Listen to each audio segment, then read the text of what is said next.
Ouais, il s'en est passé des choses en 50 ans. Il y avait un aréna à Saint-Damien, dans Bellechasse. Souvent, des équipes de hockey allaient jouer là parce que c'était couvert. Tu allais te mesurer à des patineurs de l'extérieur, des joueurs de hockey. Eux autres, ils pouvaient patiner avec des arénas qui 6 à 8 mois par année. Nous, on pouvait pratiquer à peu près 2 mois par année maximum. Moi, je disais à la radio, mais quand est-ce qu'on va avoir un aréna? Ça fait que Roger Dutil il est venu. Ça fait longtemps que vous parlez d'un aréna. J'ai un projet pour vous autres. Can-Am, il vous offre toute la structure de la bâtisse, puis vous nous paierez quand vous serez capable. Là, on a commencé à faire des collectes. C'était des dons, là. C'était pas des prêts. Il y a une grande campagne de financement populaire, Radioton, qui était à la mode à ce temps-là. Que le monde était réellement très intéressé. Je me rappelle, moi, quand il y avait eu l'annonce qu'on allait construire un aréna à Saint-Georges, là, nous, les jeunes, là, on était habitués de pelleter notre patinoire avant de jouer. Là. On rêvait de venir jouer à Saint-Georges. Il fallait que les contracteurs tassent le monde et tout le monde voulait voir. Puis des curieux, on était tous curieux, on voulait voir comment ça avançait. Puis les contracteurs nous ont dit, arrêtez de dire au monde de venir voir là, parce que nous autres, ça nous empêche de travailler. Johnny Rougeau m'avait conté qu'il est allé lutter à Paris puis qu'il avait lutté au Palais des Sports. Moi, j'avais fait la suggestion de Palais des Sports qui ne touchait pas personne. Ça avait été accepté. Okay. Après ça, les gens y avaient compris. Quand on voulait avoir des sous, on allait tout envoyer la famille de la Coët-Utile. Les sièges n'étaient pas encore installés. Puis là, moi, j'avais un de mes grands chums, c'était Marcel Bonnet, anciennement du Canadien. Je l'avais appelé s'il voulait venir. Il avait dit oui tout de suite, vu que c'était pour les jeunes. Alors, quand on est arrivé le soir, on avait eu de la misère à rentrer de l'aréna tant qu'il y avait du monde. Puis beaucoup de monde avait les chaises de par terre parce qu'ils savaient qu'il n'y avait pas de siège encore. Première partie ici, ah oui, je m'en souviens. C'est quoi votre souvenir? On avait en train de voler contre Saint-Georges.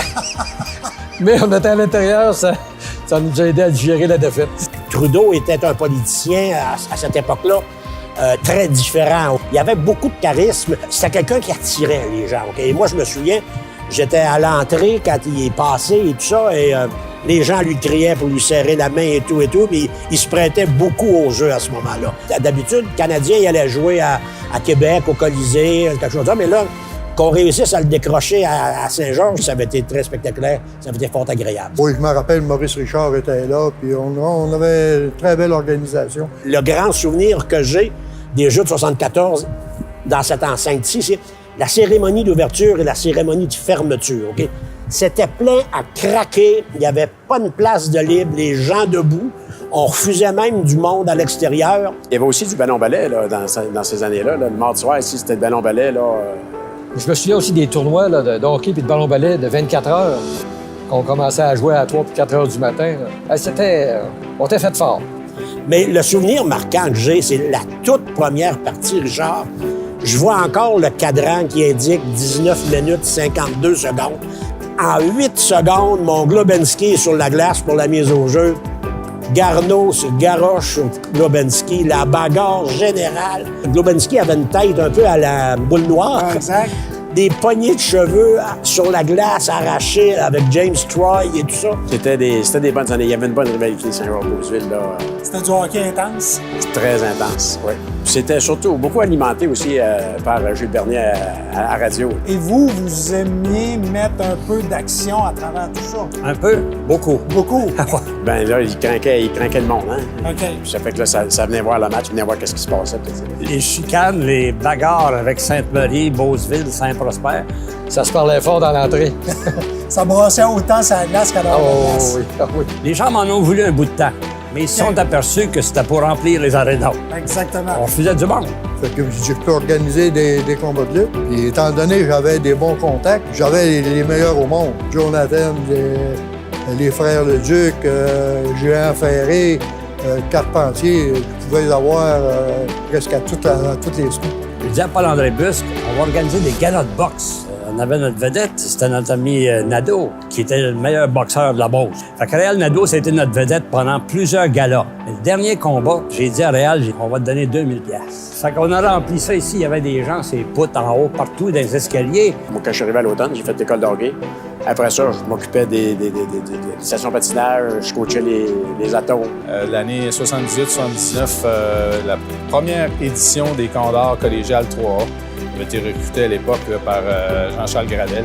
Puis nous autres, on pratiquait 3 fois par semaine. On jouait 2 parties par fin de semaine. Moi, je me souviendrai de la dernière partie, la finale, on avait remporté contre Saint-Jérôme. Il y avait du monde partout, dans les escaliers, sur les beams d'acier. C'était un match mémorable, là, ce dernier match-là qu'on avait remporté d'ailleurs lors de la finale. Et à la fin de la saison 96-97, les Chacals étaient prêts à vendre leur équipe et printemps le 98, acquérir la formation puis la mettre sur pied pour le mois d'août 98. Le moment clé, c'est l'avenue de Mario Roberge. C'était un peu rêvé de penser de l'amener avec nous. Et un bon matin, Mario m'a appelé. Il me dit, Martin, il dit, écoute, il dit, ce que tu m'as parlé pour le hockey senior, c'est quelque chose qui pourrait m'intéresser. Et de fil en aiguille, une couple de rencontres avec Mario, on réussit à s'entendre. On avait comme 600 billets de saison de vendus. Et lorsqu'on a annoncé la signature de Mario, la semaine suivante, on avait doublé le nombre de billets de saison. On était rendu à 1300. On va aller participer à la Coupe Bolton et à la Coupe Allen. Et ça a été ça aussi des moments exceptionnels, là. Ce qui a été le plus beau dans tout ça, dans les premières années, c'était le rassemblement social. Puisqu'il ne reste plus qu'une minute maintenant. Boucher le but! Vincent Boucher qui marque de l'angle complètement fermé. Et Garaga qui prend la marque 4 à 3. Vendredi soir, là, tu te cassais pas la tête, là. T'allais prendre une petite bouffe au resto, puis tu t'en allais au hockey, puis tu passais une maudite belle soirée. Le modèle qui est disputé en coin de patinoire. Finalement, c'est Paul qui tente le dégagement, intercepté par Thibault. Tire, la rondelle qui est libre. Tire! Le but! C'est marqué par le Garaga! Francis Lapointe! Et le Garaga qui part la marque! 4 à 4! Avec 21 secondes à faire à cette rencontre! C'était fou, là. On mettait tout près de 3000 personnes, puis il y avait pas 2000 sièges, là. Côté reprend. Côté qui le met à la pointe à Vermette. Vermette est seul. Tire. Le but! Qui marque! Et Garaga qui l'emporte! 45 à 4! Oh! Et la série qui s'égale 2 à 2! Et là, il est arrivé Marcel Dutil avec Roger Doyon. Il était venu un match, puis il regardait ça, puis il disait, hey, il manque de place ici, on agrandit l'arena. J'ai le plaisir de vous annoncer qu'il y aura agrandissement du Palais des Sports de Ville de Saint-Georges. Je voyais qu'il y avait un espace ici pour agrandir ça de 600 sièges, puis ça s'est dessiné dans le VIP entre 2 périodes. Je pense pas que ça a été si long que ça avant qu'on passe à l'action. Là, ça s'est fait vite, cet agrandissement-là, et bien fait, là.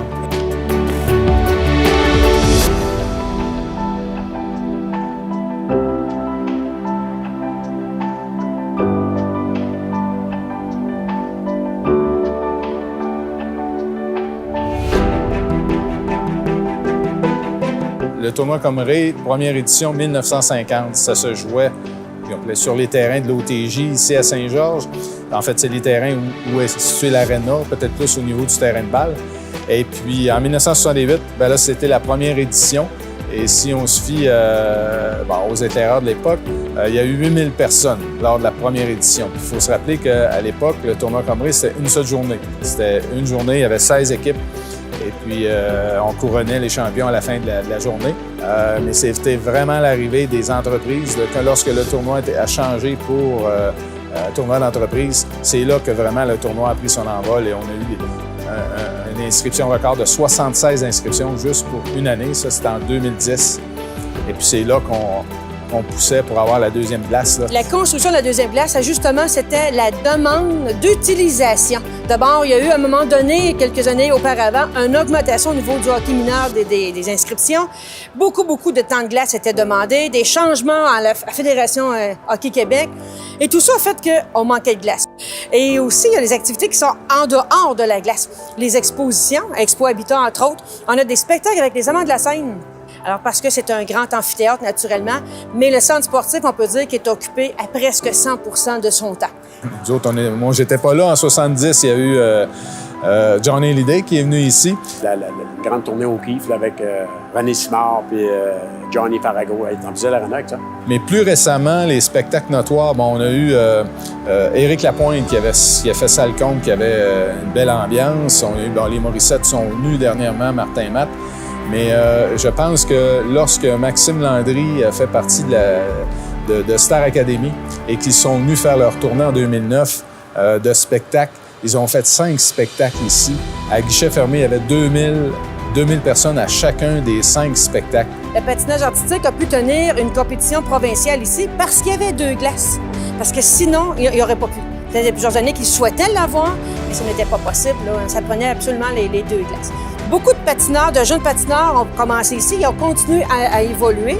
C'est leur spectacle annuel aussi là, qui amène beaucoup de gens au mois de mars, là, à la fin de la semaine de relâche, et les compétitions aussi que ça l'apporte.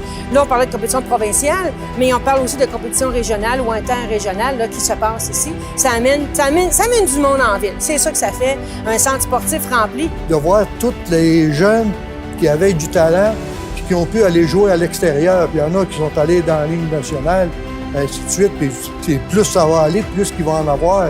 Alors, ça nous prenait un aréna absolument. Bravo à nos bâtisseurs. Merci d'avoir contribué à la création de cet aréna-là et des générations de leaders qu'on a à Saint-Georges. Soyez fiers de vos origines, soyez fiers de vos couleurs et soyez fiers de votre ville. Merci.